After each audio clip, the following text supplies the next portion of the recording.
If you've ever wondered how to pass your hard-earned assets to your kids, grandkids, or other loved ones without Uncle Sam taking its big bite, you're not alone. Whether you're a few years from retirement or in the prime of your high-earning career, estate planning is one of the most important yet often overlooked parts of financial wellness. So today, we're tackling a key question. How can I pass my assets to my heirs in the most tax-efficient way? We'll cover what you need to consider, the tools available, and how to avoid some of the most common and costly mistakes. Before we jump in though, hi, my name is Kurt. I'm a certified financial planner, and on this channel, I help people in retirement align their money and their meaning. Let's get into it.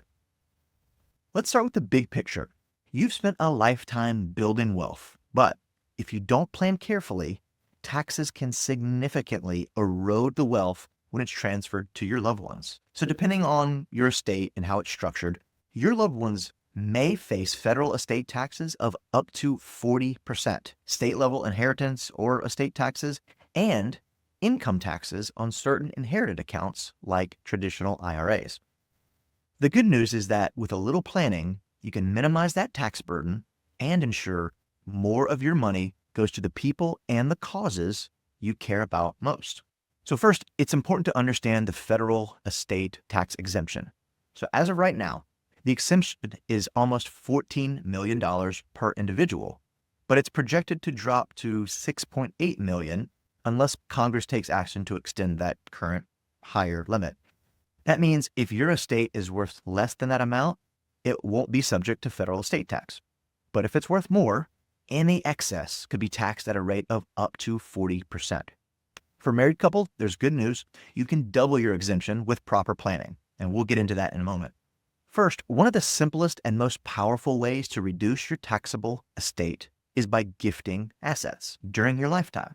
As of 2025, you can give up to $18,000 per person per year, or $36,000 as a couple, without triggering any gift tax. This annual exclusion allows you to pass along substantial wealth over time. For example, if you and your spouse gift $36,000 to each of your 3 children annually, over 10 years, that's more than $1 million removed from your estate, completely tax-free. If you want to support education, consider contributing to a 529 college savings plan. You can super fund a 529 by contributing 5 years worth of gifts at once, so up to $95,000 in 2025, while still staying within the IRS guidelines. Married couples should also take full advantage of the spousal exemption strategy. Each spouse gets their own federal estate tax exemption, but you have to structure your estate to preserve both. So a common approach is to use a credit shelter trust or a bypass trust. So when one spouse passes away, their exemption protected assets go into the trust, which benefits the surviving spouse during their lifetime. Then, when the second spouse dies, those assets pass to their heirs without being subject to additional estate tax. This strategy essentially doubles the estate tax protection for couples. Now, let's talk about one of the most misunderstood topics in estate planning: stepped up cost basis. This is a huge tax benefit for your heirs. So let's say you bought Apple stock years ago for $10,000 and now it's worth $100,000. If you gift it during your lifetime, your heirs will take on your original $10,000 cost basis and may own capital gains tax on the $90,000 if they sell it. But if they inherited the stock after your death, the cost basis steps up to the current market value. So that means if they sell it right away, there is no capital gains tax. The key takeaway: for highly appreciated assets, it's often better to hold on to them and let your heirs inherit them rather than gifting them while you're still alive. Next, let's talk about retirement accounts. If you're a high earner or have a significant assets in a traditional IRA or 401k, this tip's for you. So when your heirs inherit a traditional IRA, they're required to take distributions and pay income taxes on them, typically draining that account within 10 years. But if they inherit a Roth IRA, distributions are still tax-free as long as the original owner met the 5-year holding period.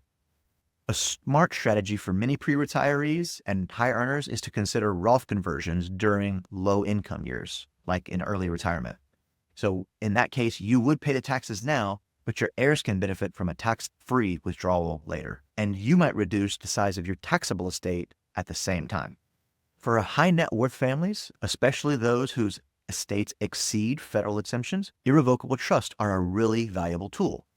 These trusts remove assets from your estate, helping you reduce estate taxes while giving you more control over how and when assets are distributed. So popular examples of this would be an irrevocable life insurance trust or an ILET, which keeps life insurance payouts out of your estate, grantor retained annuity trust or GRATs. These are ideal for passing growth assets with minimal gift tax.